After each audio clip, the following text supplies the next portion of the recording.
budget committee meeting to order. Welcome, everyone. The sun is out and the snow is gone, so that was different from last time. We want to hand out the packets. Yes, hand out the packets and we'll get started with our approval of meeting minutes.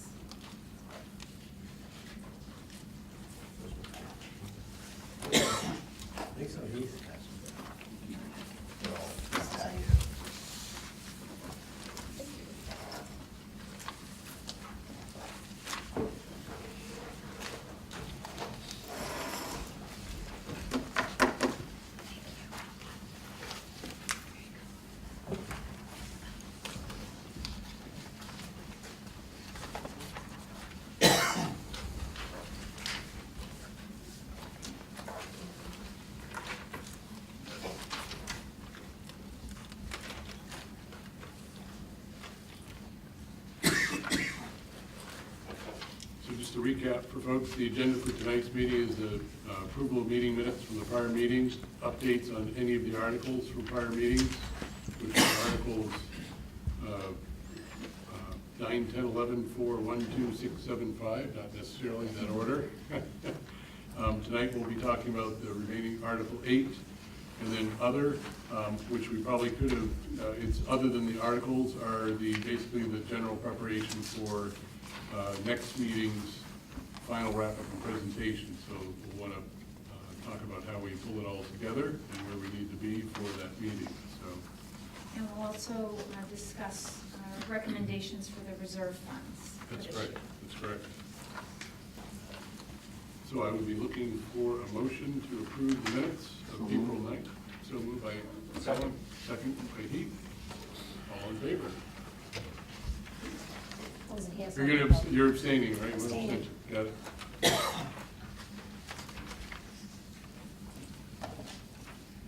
All right, so I'll turn it over to Regan to give us an update on the prior articles.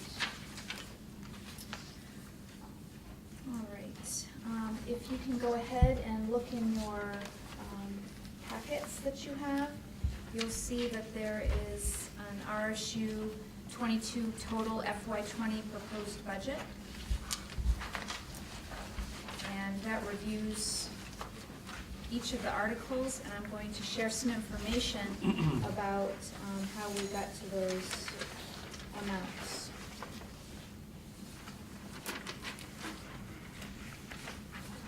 Is everyone there? So as we move through this, we will have adjustments on almost every article except for one. And the majority of these adjustments are simply because we made adjustments to hourly salaried employees.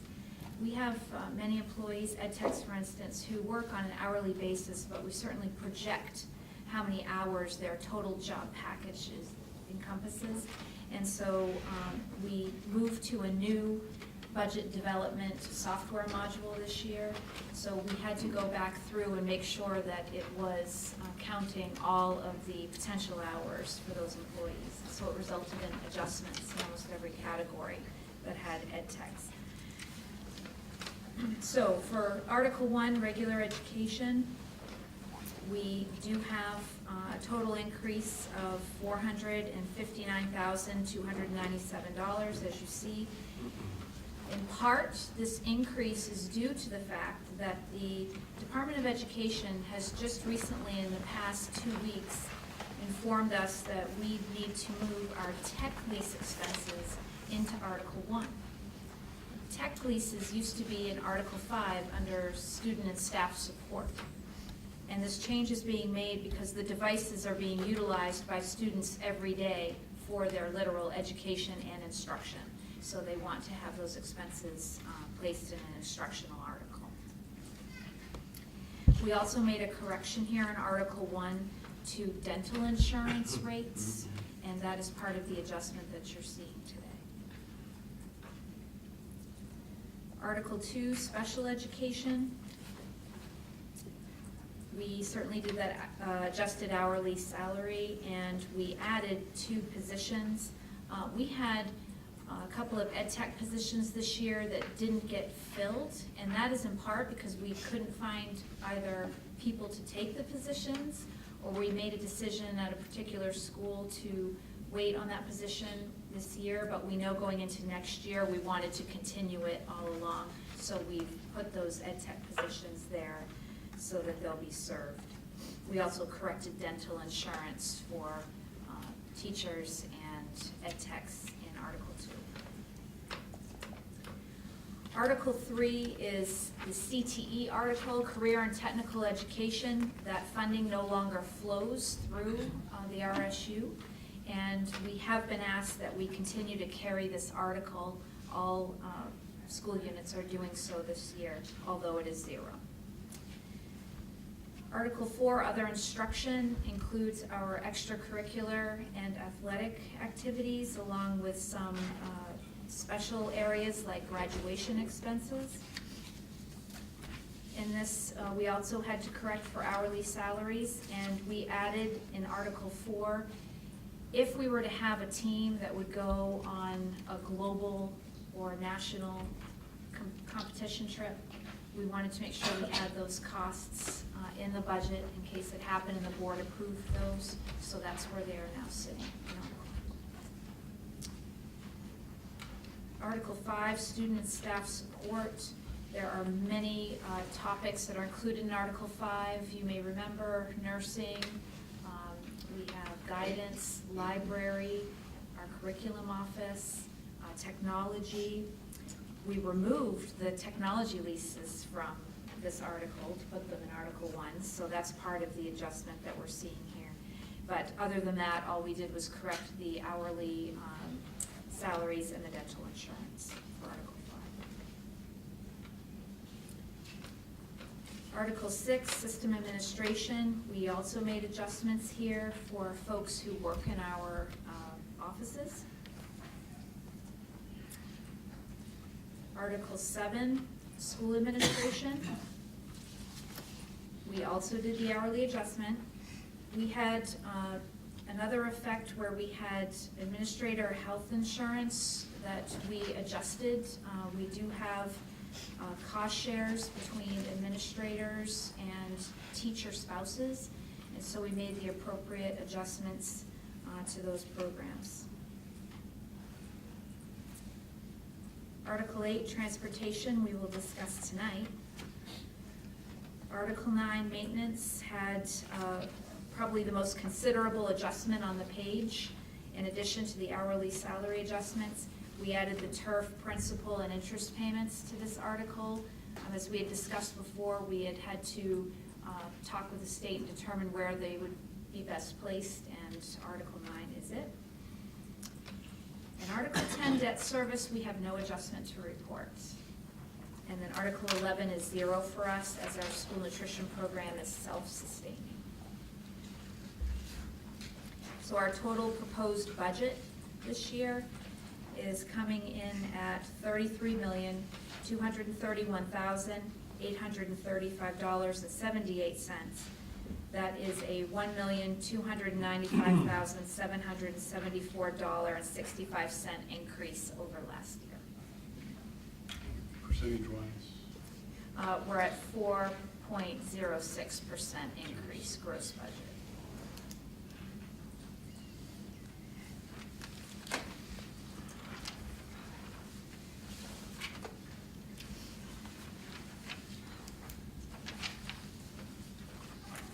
And for those who've been patiently following along since the first meeting, the original set points on these articles is included in the minutes, and you can actually go back and compare those to see where some of those shifted up, down, or actually went from one warrant article to the other. So thank you, Rita.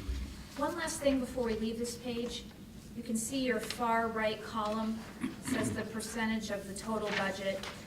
I just want to bring people's attention to each of the articles and the degree to which they make up the total pie of the budget. So as you can see, Article 1, Article 2, most substantial parts of our budget, because that, of course, is where we are employing the most people, and we are instructing children from those articles directly, so that makes a lot of sense. And then another substantial article you will see is Article 9, because that is the article where we're taking care of our campuses and our facilities.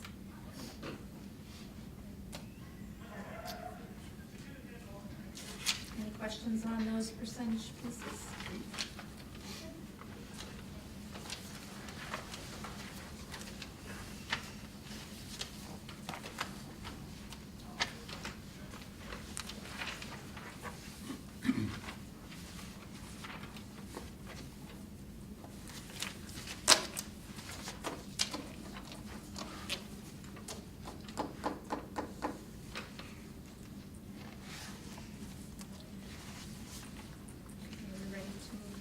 Article 8.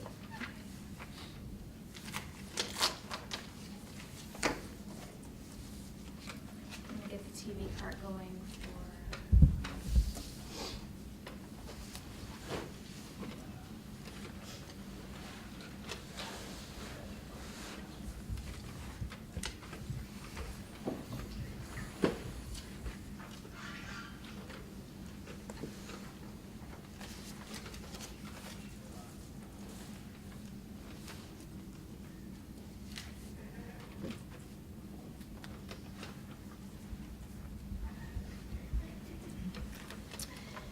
Article 8 is our final article to discuss in detail, and it is our student transportation article. In Article 8, we do have the transportation costs that are derived from busing our students from home to school each day. But we also look at the transportation that we provide for our tuition students, our special education students, and the use of our van fleet in RSU 22, which is primarily dedicated to student transportation. There are times where we have transportation that is through extracurricular or athletics, but we are accounting for that in Article 4. So you can see you have your overview sheet there. Our proposed cost for student transportation this year is $1,375,602.70. That actually is a decrease from last year. The reason for that is that we have transportation for tuition students that our staff provides here at HA. We have a considerable number of students who have attended from Glenburn, and we do have vans that we run, and we have the fortune that we have staff members who live in Glenburn and are willing to drive those vans. But next year, we recognize that we will probably be needing only one van. So we've made a reduction there. And one thing we've seen is the driver's license effect, that once tuition students receive their driver's licenses, they often prefer, if they can, to drive themselves to school and may not need our van service. So it's great that we provide it, but sometimes we don't need it to that degree. We will be continuing to manage our van fleet by looking at what we need for transportation renewal here, and we know that we need to purchase another van. Some of our van mileage, I think we've looked at this before, is quite high, and so we will be seeking out another van. We typically buy used. I will say that it's been brought to our attention by Mr. Lyons that there are some substantial deals out there to look at potentially leasing a van, so we're going to be considering that as well. So if we want to look at the line by line, that is the next page.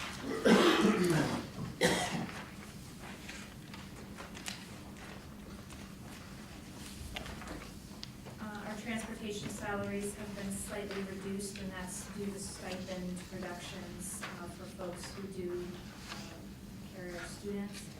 We also have transportation benefits that reduced as well. We have our transportation contract, and we have talked with Sear Bus regarding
town finds itself in because of the school district's decision to offer some different after-school programming in spite of this 20-year history of relationship with the after-school program. And whatever drove that decision, I understand that. That was a decision you made. You're certainly entitled to that.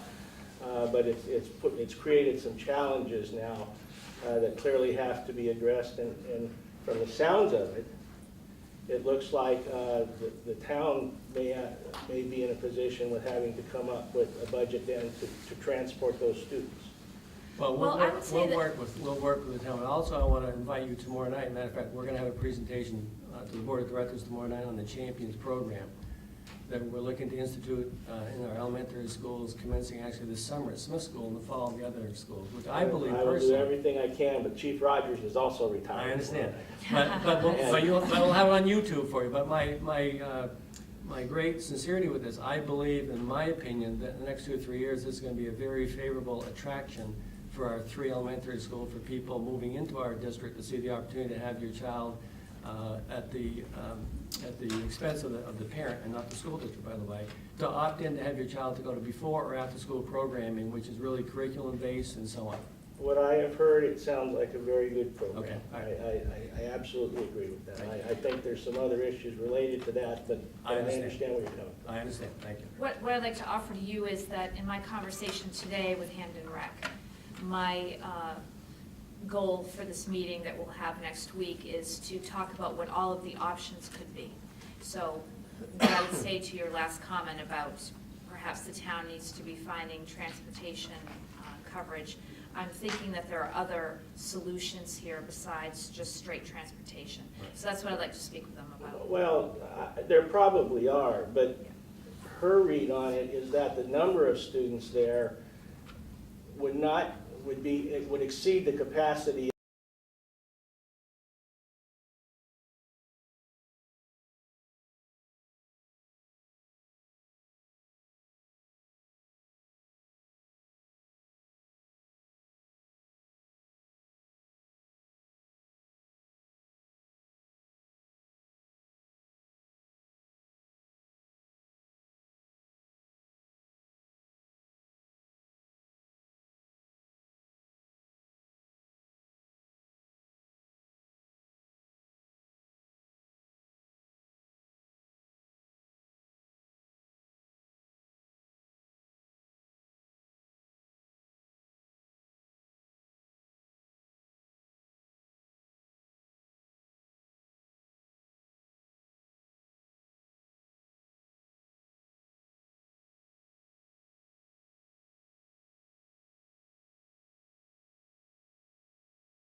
because the meeting on the 6th still isn't on there.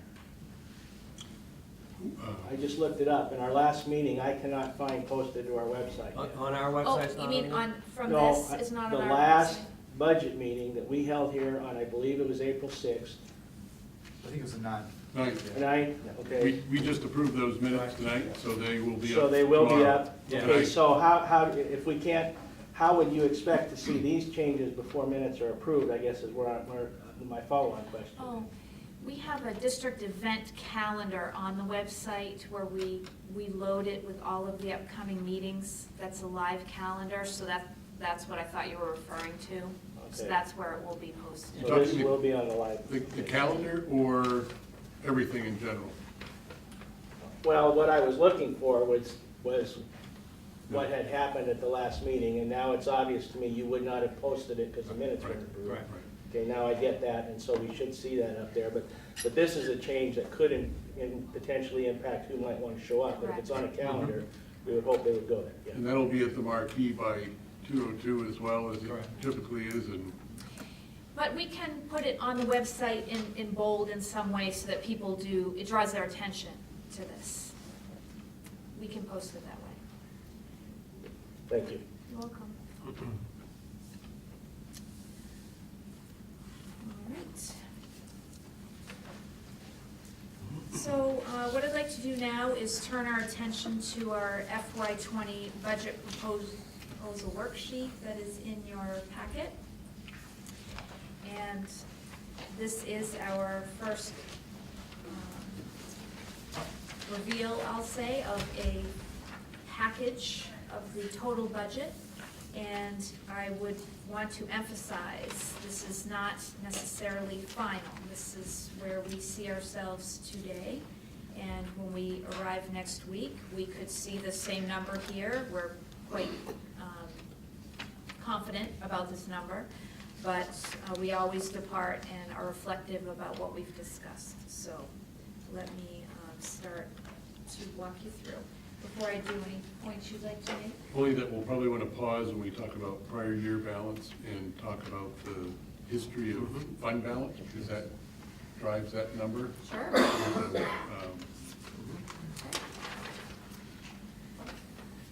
Okay, so I'll start at the top of the FY20 budget proposal worksheet page. And let me get this pulled up so that we can post this as well on the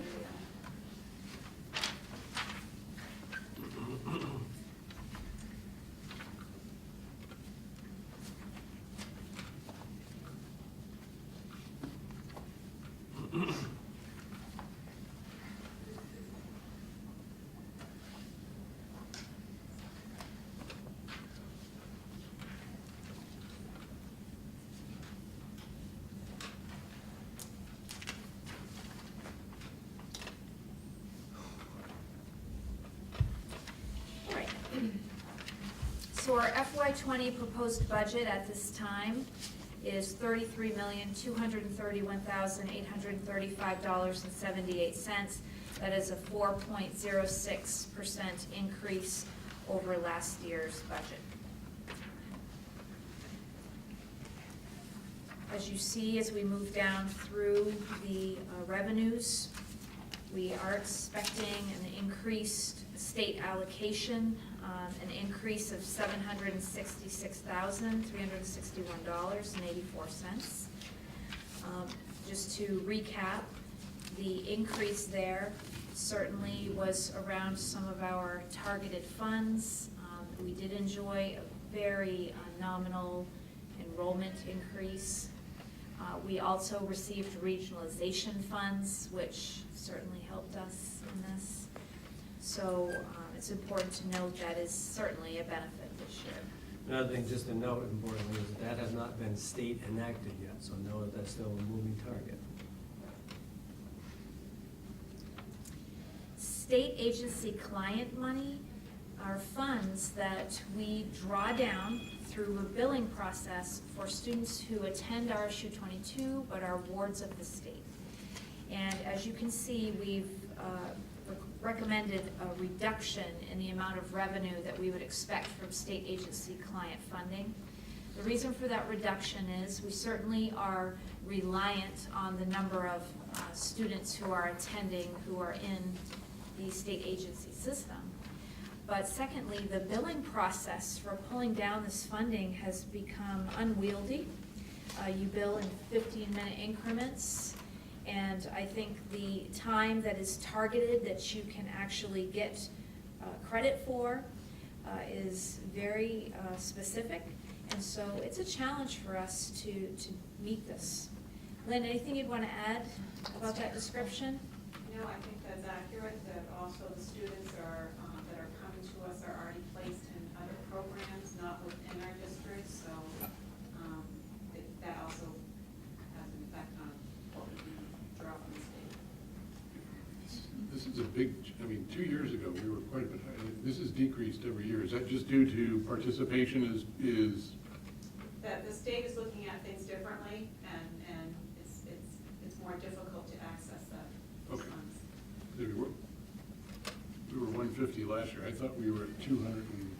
We were a couple of years ago, so we've seen a drop, a precipitous drop along. We also had 2 group homes, and now we're down to 1 group home. Got so it. that did That's right. decrease. Robin, jumping ahead on you, but when we get to E-rate, I'd have the same point you made right there. E-rate years ago used to be $350,000. Now look where we are.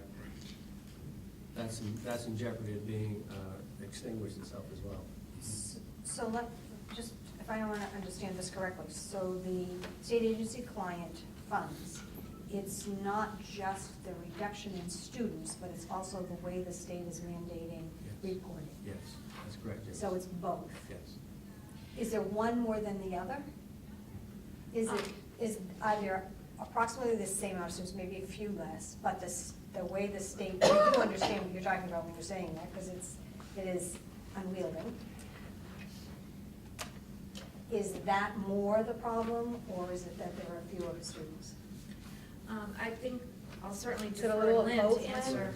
It's both. It's It both. really is both. Okay, so it's not really just the state's mandates? No. Okay. That makes me But feel back to better. Lynn's point about students who are qualified through state agency but attend other programs, Yeah, what is I do that? think that we are seeing that students are coming through the system and the state probably has an interest that they're assigned to a certain program, or we are making decisions to send them to that other program. So once we do that, we don't have the billing You capacity. don't get the billing, right? Nate, I'd like to have you think about this when we get to E-rate, because I'd like to ask you the same question. Give us a historical perspective as to 5 years ago, E-rate came at this degree, what happened now? So just hold that thought. Okay. And start Googling. Continue? That's a Okay. lot of money. I got some think time. That's right, about 5 minutes. Yeah. No surprise. Okay, rental fees, we certainly will be monitoring how we rent, especially our turf. That's the primary rental property that we would have. We've been asked many, many times, why could our turf not generate more income in rental? Our primary rent situation involves the MPA renting the field for championship games. And if we were to charge an exorbitant amount for the field, then they likely would just turn to another venue that's in the region. So we recognize that the amounts that are charged by most of the college campuses are either free or nominal. And we are choosing instead to make our turf accessible so that people see Hamden, Winterport, Frankfort, Newburgh as destinations, and we know that it helps the businesses in our areas, so we want to continue that. So we're gonna hold the rental fees at $3,000, see another year how this goes with bringing folks online. And we are being approached, I think, a bit more than we have in the past. Fred, anything you'd like to add about that? Definitely being approached more because it's new, but also this spring because of the weather. We've become the hot ticket in town. So. Everything's saturated.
I have knowledge of what's covered this year, so we can do our budget for the next fiscal year, but beyond that, I'm kind of tied to that document and what's covered and the percentages to include with that.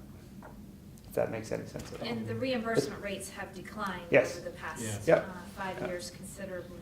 It's a moving target too. So that revenue flow has regressed significantly over the last 5-6 years, it seems like.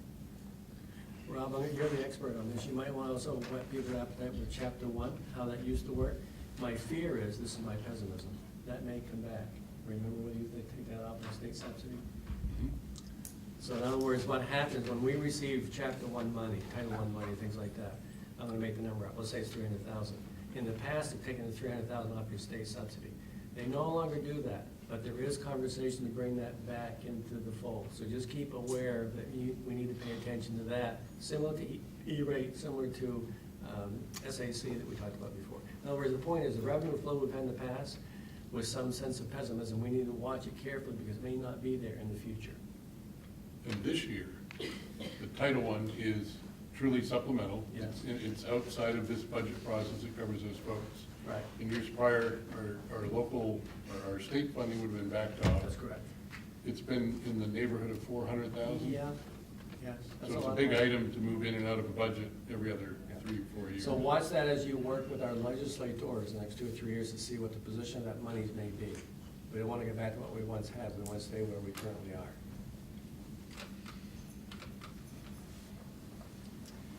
All right, another reduction we're facing is the IRS interest reimbursement. Any comment you'd want to make about that? That's on our projects that we did in the past, and as we pay down, obviously, the interest reduces, so what we get reimbursed, about 93% of what we pay out, so Okay. that will continue to decline. Okay, expense reimbursements.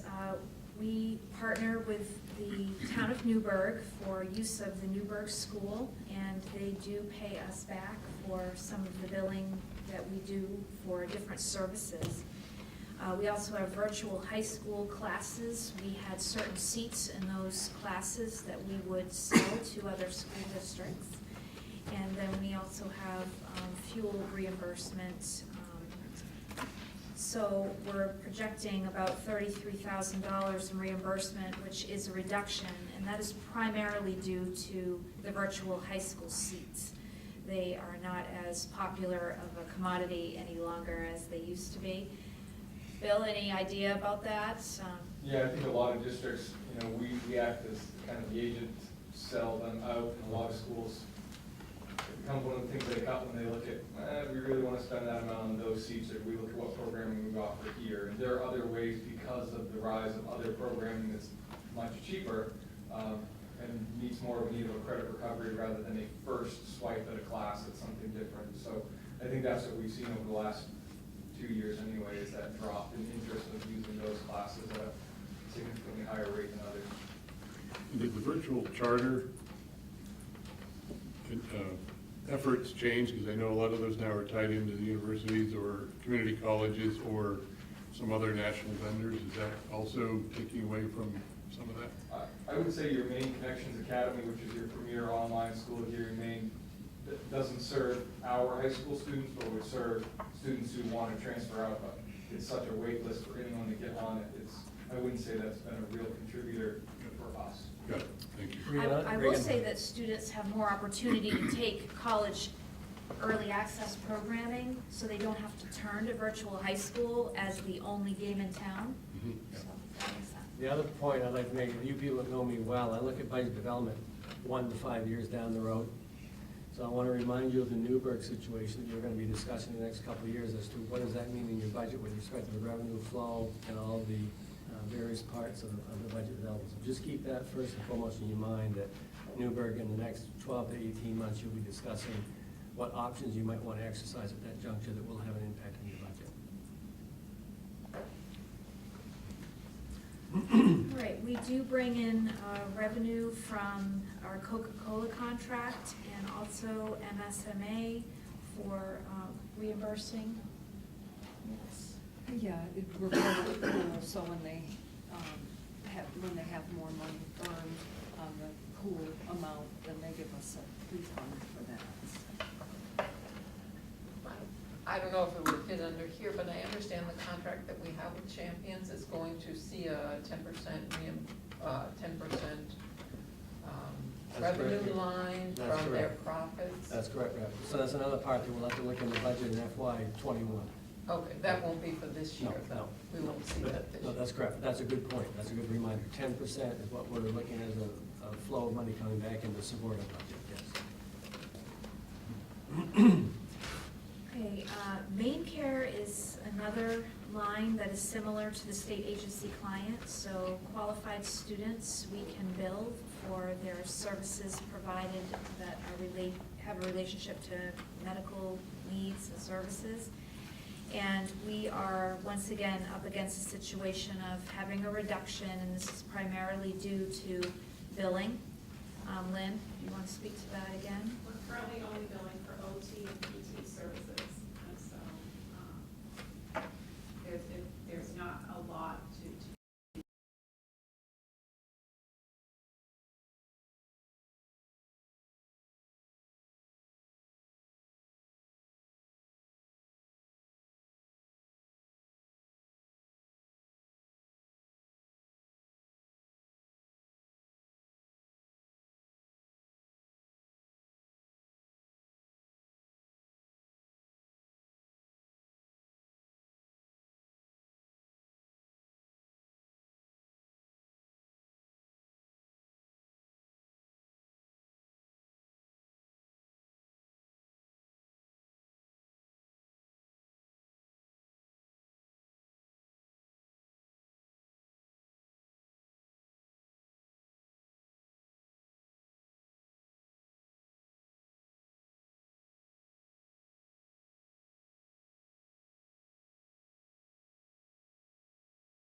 was last year, the combination of the assessments, the mill rate, and the decline in local is what created our.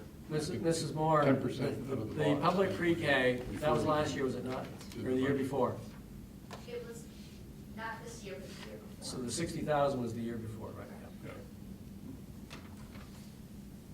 The E-rate dropped. Yeah, we had Yes. an E-rate drop Yes. last year to 0. That's correct. Thank you. Okay, so to move on to prior year balance. So we shift to the, So I'm going to pause on this sheet and bring us into the unallocated fund balance worksheet. So you have a history of fund balance sheet.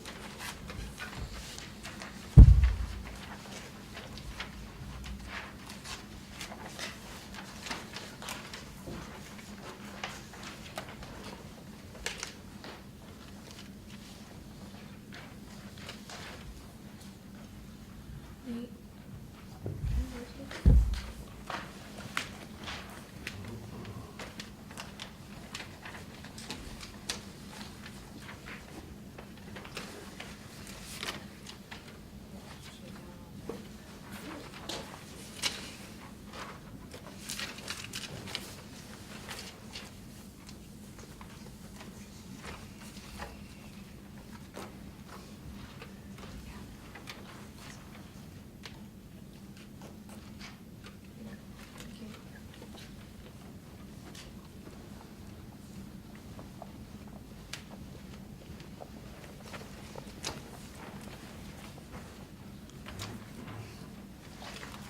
So this sheet is a history of our fund balances, and for background,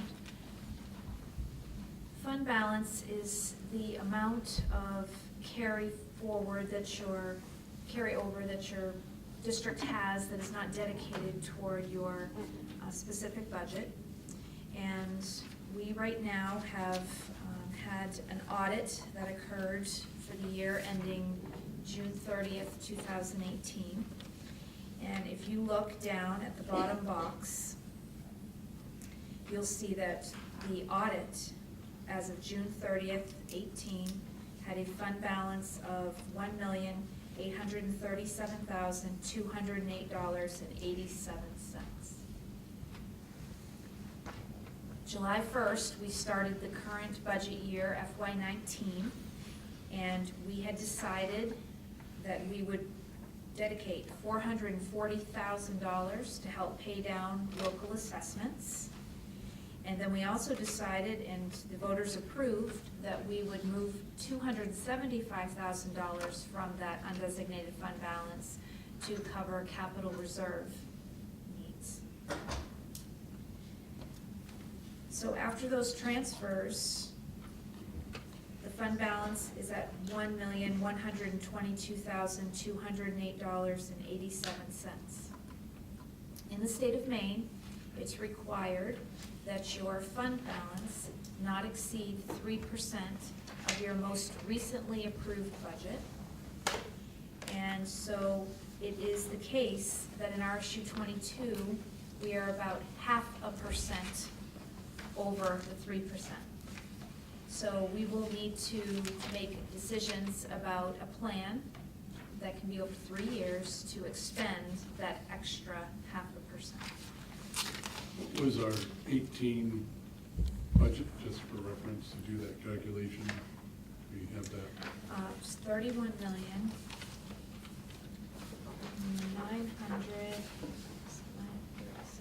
No, that's this year's budget. That was this year. This year's date. What was the previous year, FY18?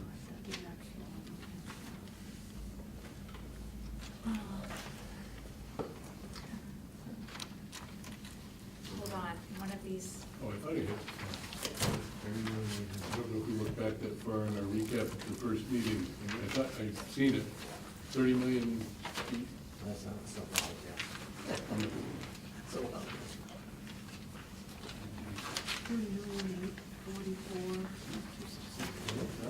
30 million. 30,844,264. 264. 13.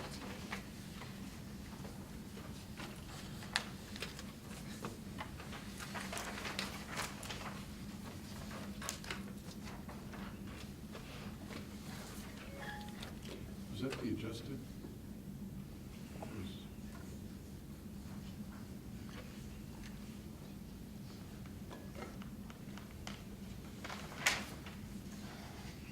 So roughly 925 is the maximum allowed under the state. Except our most recent. 3972, isn't that what the adjustment, 3972? Well, our most recently approved budget is the FY19 budget, so we can start utilizing that. 31936. Yes. Yeah.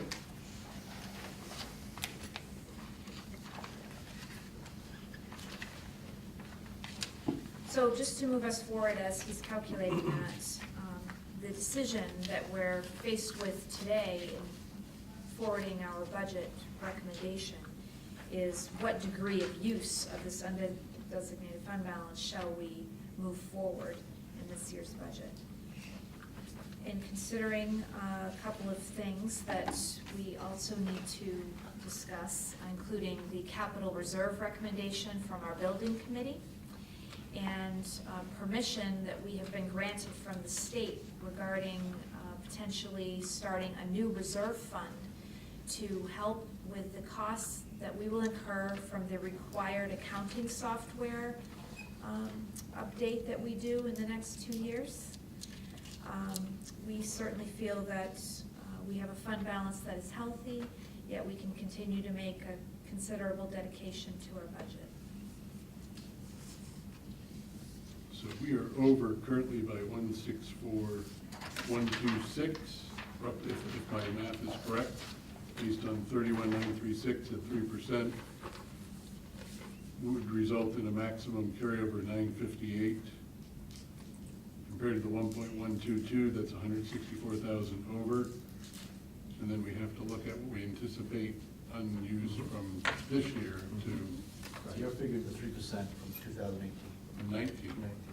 I used the 31,936. 06, I'm sorry. You're right.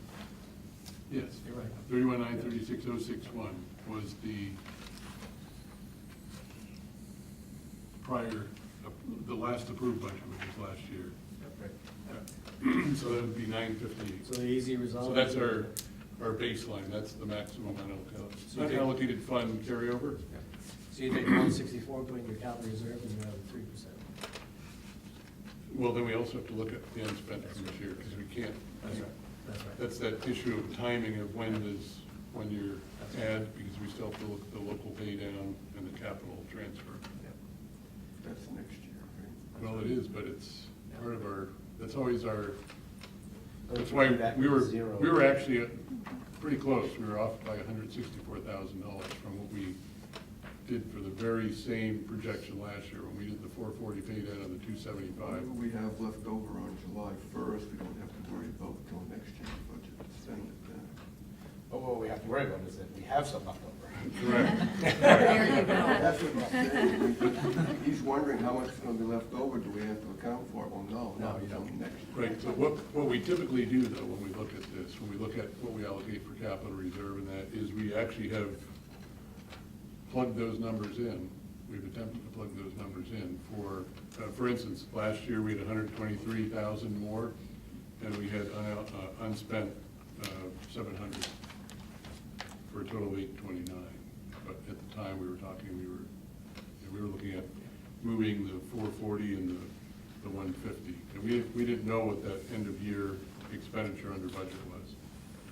So I'm going to put you on the spot as far as where we think that might be this year that would be additive to that number, to the 164. Well, I think that we're reticent to come out with Sure. a figure. Sure. I think that we know we will make the 440 this year that we dedicated, so certainly I think probably in the 750 range is fair.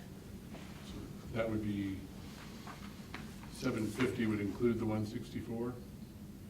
No, it would be In added addition to. to 750. but that is purely a guesstimate. Sure, I appreciate that. However, that frames the next discussion, which is what are we going to allocate to pay down locals, and what are we going to allocate for capital reserve? And if those two numbers exceed that number, then we're actually going,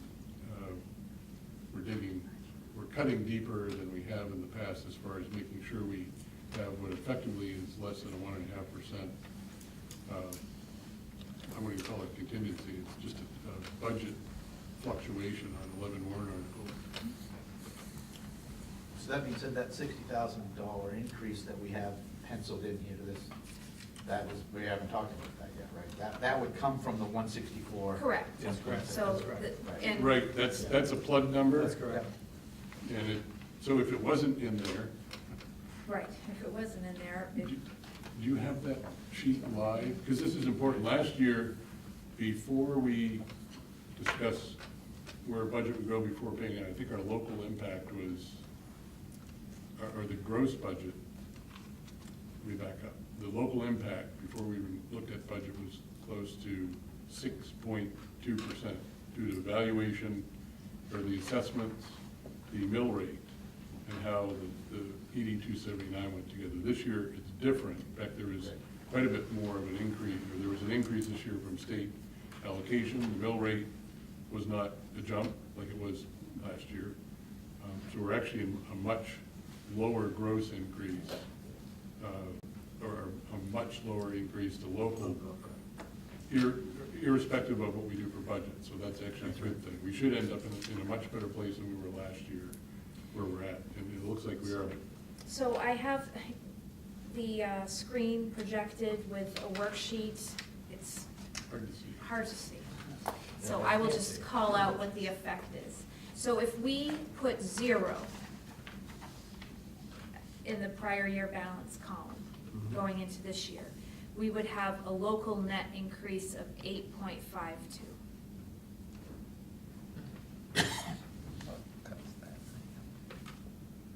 And with And it, this would, I could tell you the local for each town, is that what you'd like? sure, well, I'm just saying, with that 500 as a plug number, and that puts us at If I went back to 500? 4.34? Yes. 4.34. That's correct. Yes.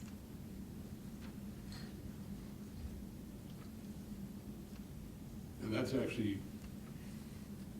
closer to where we would have been 2 years ago, 3 years ago. We were trying to, I would say trying, we ended up at about a 3.98 or 4. I don't, do you have any historical numbers from those easily at your Yes, fingertips? I do. It won't let me take them out. Last year was an anomaly. Oh, it's there. Well, that's my count. Right. I don't have the Well, growth. that's. Yes, Oh, no, it is at the top. There you go. Yeah, last year, 9.38. And then the three prior years were actually closer to 2 Yeah. to 3% at the most. It's actually said Yep. average of. Is that the download? Yeah.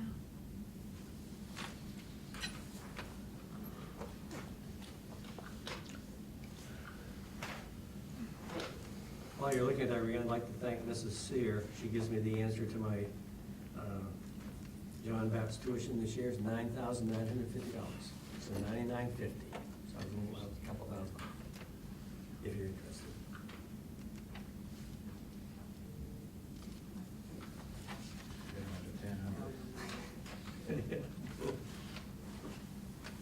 You're 10, yeah.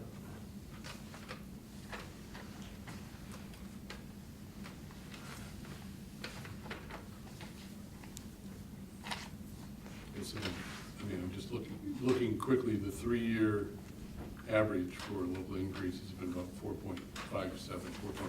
So I'll just take last year out. last year was an anomaly. It was Yes, it was. just.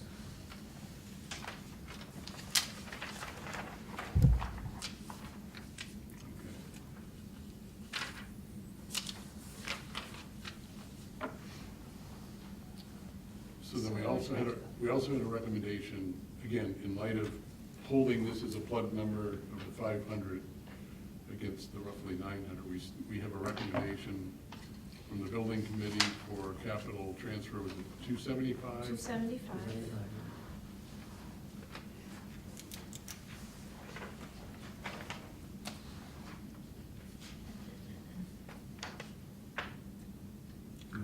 That was for safety, accessibility, health, improvements on the campus, Exactly. and any other capital expenditures that were in that category. Security. Security. Did we do a transfer at all last year into that fund? Did we put anything into it from last year? Yes. 275. We put 275 last year also.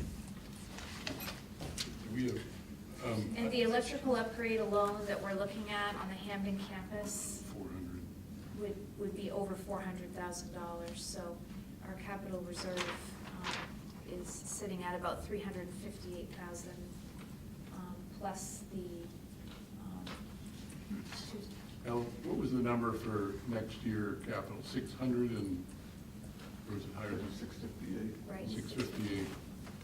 So the number was basically to keep that account whole is about 275.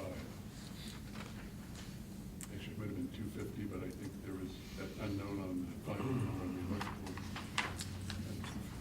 275. Are there any other capitalized items? So the other aspect to discuss is the reserve fund for the software. And we're recommending $50,000 be dedicated to a reserve account for the accounting software. That will not cover the full cost of the software. We're going to be approaching $75,000 to $80,000 for that purchase, most likely, or more, depending on how long we delay.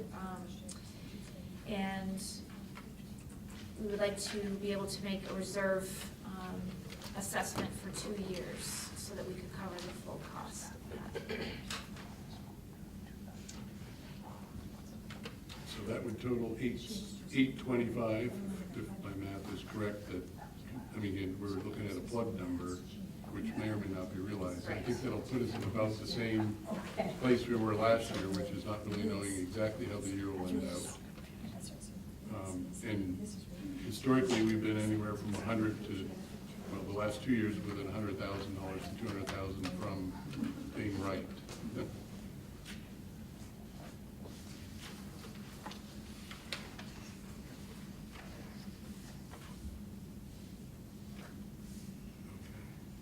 So that goes, so,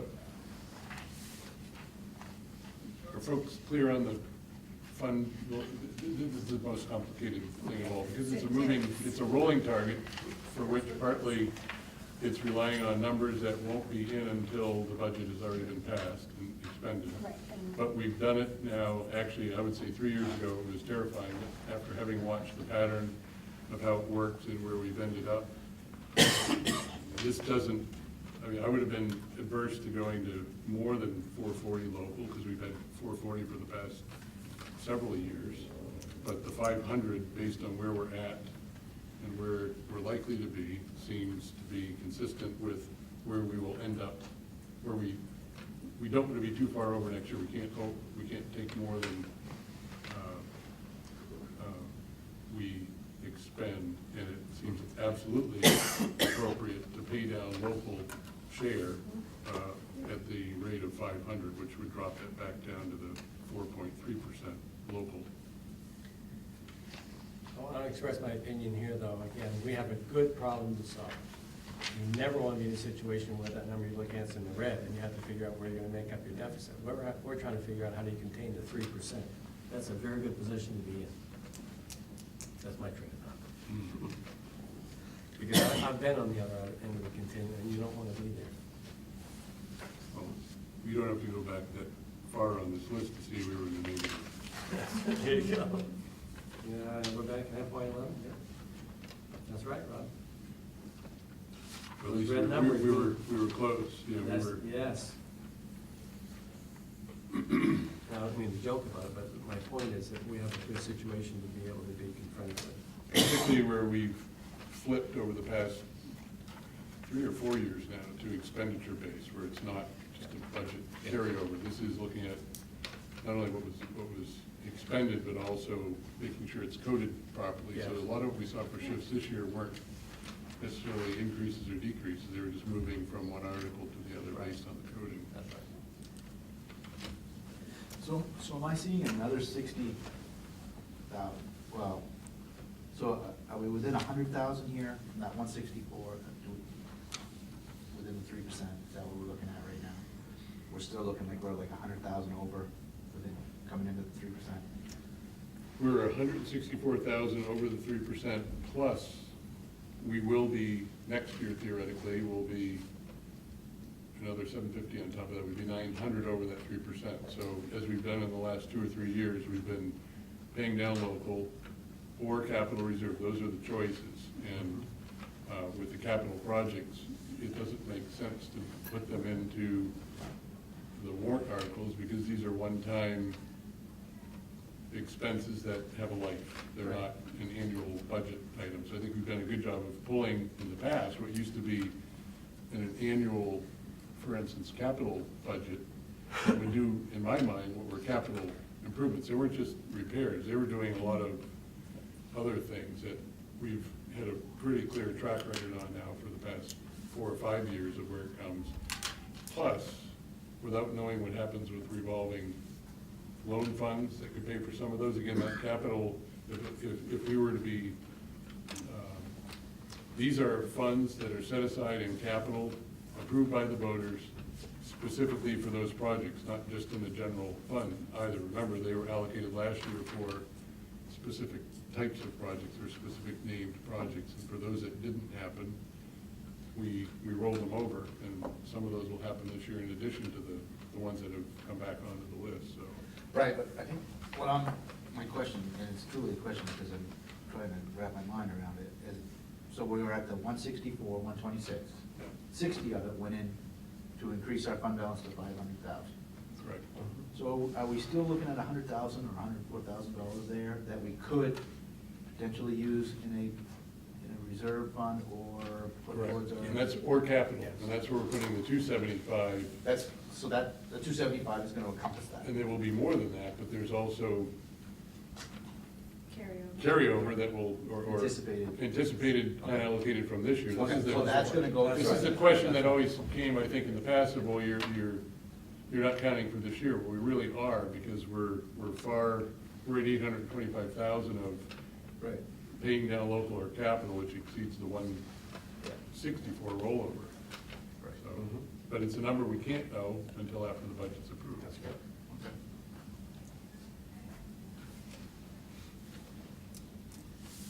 It-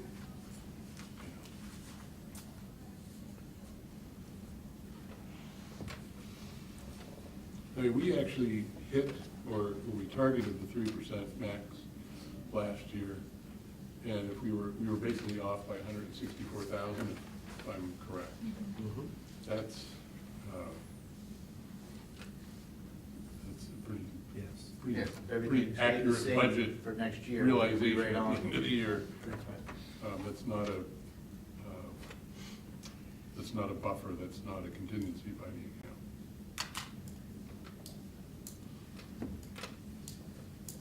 So does everyone feel comfortable at least moving, well, you want to talk about the next sheet, which is if we did that 500, thank you for plugging that number in today.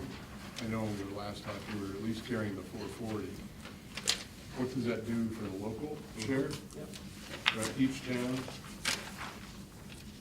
If you go into page 3 in the handout the Raven provided, shows you the change in each town assessment, table 6. Table 6, that 4.34 that Rob was mentioning before. You can see that the Hampton's assessment would increase 4.6, Newburgh 4.57, Newport 3.35, and Frankfurt 5.26, arriving at 4.34. Now, let me just tell you what would have been if we didn't do the 500,000. So you'd have Hamden at 8.76%, Newburgh at 8.86, Winterport at 7.51, and Frankfurt at 9.47.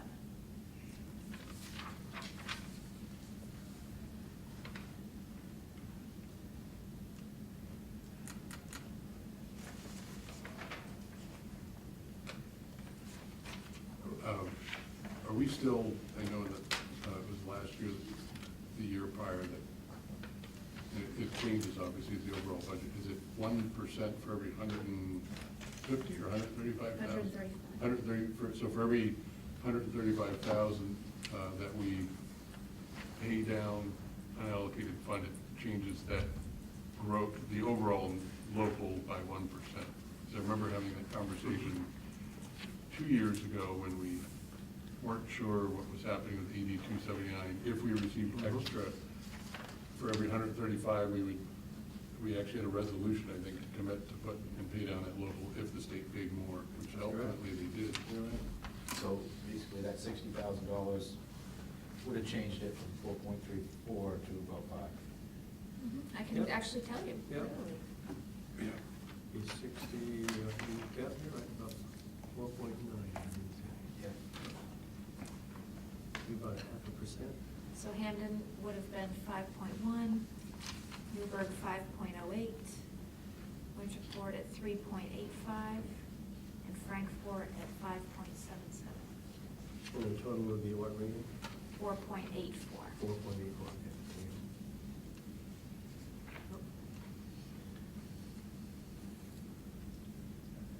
Boy, the assessments and the mill rate really threw that out of whack. It used to be that you could look at the gross and almost predict what the net would be. This year, it's almost the same. The gross at 4.3 and the net with our pay down, which, I mean, it's not consistent. It's a little higher this year, but we looked at a 4.34 and a 4.6 gross. Last year, we had a gross of 3.11. but a local of 9.3, Right. so that, Never seen that before. that's, So, how come Frankfurt has such a large, much larger percentage increase? The valuation went up.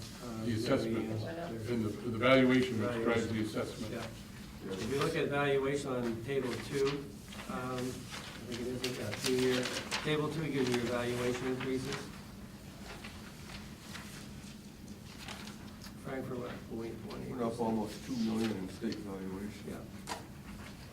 Did you get a new That's assessor? where it comes from. That's what the state tells you. State tells you. Doesn't matter what you think locally. Really? How much did it go up last year then, when the big one hit? It The was rest like of us? 12, you see on that sheet of historical assessments, they were at 12.36. Last year, and then they're still up Not, again. not for the, that was their assessment increase, but the Right. valuation was up. Here's the other change. The valuation used to be a 2-year rolling average. Now they're running at 3, so they've taken some of the volatility out of it, but still that, Yeah. was there a reason why they went to 3? Did it take a higher year and? Is that, has it always been 2 prior to this year? I believe so, Ron. You have to go back and look at the EDs.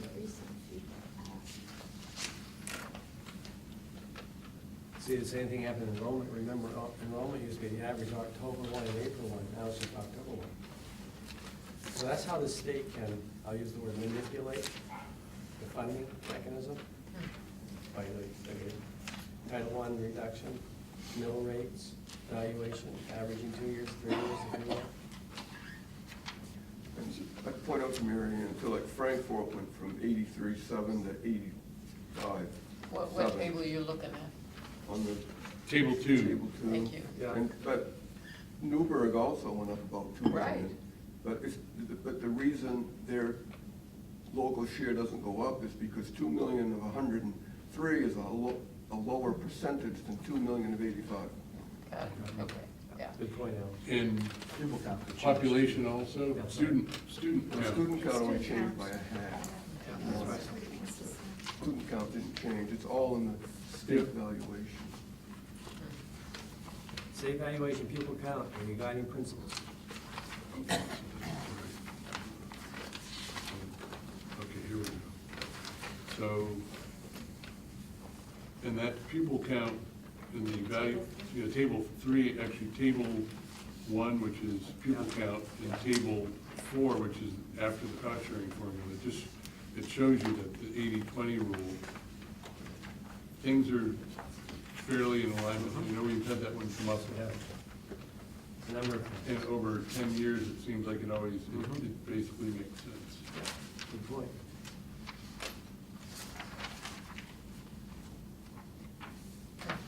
So the bottom line summation is our gross budget. Simple stuff. Our gross budget right now is 4.3 and our local's 4.0. That's the bottom line. We cut through the State 4.3 and The other way local around. 4.3 gross, 4.0 local. Oh, thank you. No. 4.0 gross. Thank you. It's backwards this year. I know, it's always been the other way. It flipped. You're right, thank you. Local Yes. school. Yeah.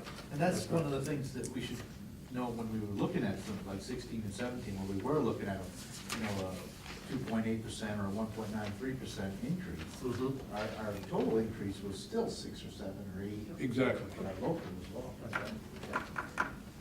Well, when you, again, getting back to my point, when you have the money to use and create an asset for you, you can do what you just said. You can suppress that local. You know what's driving, the reason this flipped, it's not the state allocation. It's the state agency, Yes. it's the local earned revenue. Those are where we saw the biggest changes, and for every $135,000 of change, it's 1% impact to local. And I bet if we went back 2 years, we'd see a much higher number for local revenue and state allocation.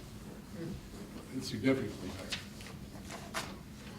So Ricky, what we're basically doing here is giving the committee an advance notice, leading us into the 8th meeting, right? That's the goal here, right? So, right, so we're saying that we're anticipating with 1 week's additional information by next week that we'll be recommending a transfer of unallocated fund balance of $500 to pay down local, $275 for capital building projects and $50,000 for capital software projects. And that we would end up with a 4.3% local and 4.0 gross. And again, the total budget as stated here. Correct. 33 million, 230. I think that's everything we'll have to discuss at the, well, luckily we have a PowerPoint that can be updated now from last year and plug in these numbers. And will we see that the next meeting?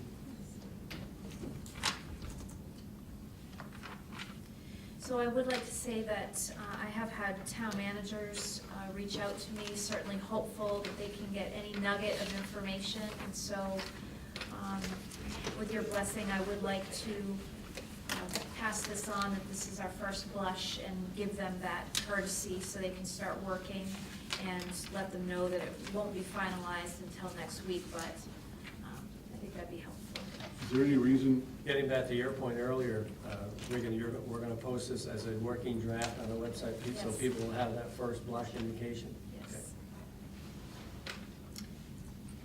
and unless any of the budget committee folks have any issue, I would say that this draft packet, which has really the numbers that people are interested in, the expenditures, table 1, 2, 3, 4, 5, 6, Table 6. and then the adult ed separated. That's right.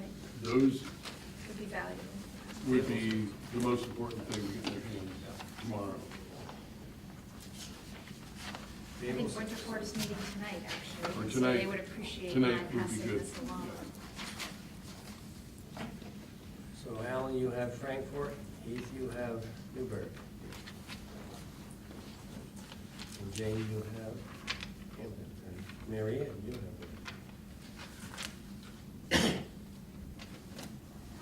I know in the past, some of our budgets, we've had some pretty big asks. It doesn't seem like there's huge asks in this budget. And at the same time, we're not cutting things that we've cut, you know, some pretty big things in the past.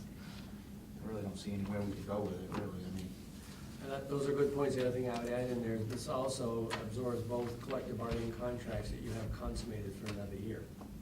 Remember, in the past, we've had issues where contracts haven't been settled through. So there are a lot of assets in this budget, in my opinion. We had healthcare costs yet? Yes. That came in. That came in at 7? Is it 7? 7%. 283. 283. 7.283. We started at 10%. 10, I was gonna say, we talked about 10. 7's still a little bit high, but better than 10. And last year was nothing, because it was flat last year. Yes. So, I mean, actually, Yes. that's Yep. 2, 4, 5, 8, 2 years, that's not bad. Did you just say 7.1283? 7.2. So I think in summary, those are good comments. I mean, I think it's a very reasonable budget. It respects the local commitment. The budget's intact, no reductions. It absorbs the collective bargaining contracts. It ties to our strategic plan. That was a good point. The software is something that we talked about in prep, but it is based on where the state looks at coding, that it's more of a one-time. Correct. Or The spread over accounting 2 years, software. but it is actually depreciable. It's a capital piece that it belongs in that category, and it's specifically both the physical capital improvements as well as software, and in general, the warrant articles that have an investment are very much in alignment with our strategic plan as far as student-focused or student environment-focused. So that's good. Just to remind our committee members, Regan and I met with David Walsat today. We're preparing for the distribution of our Link 22 right around May 26th, 27th, so that people have those in their mailboxes. Leading us into that public forum on June 4th, Regan? June 4th, and the district budget meeting on June 6th, and the referendum validation on the 11th.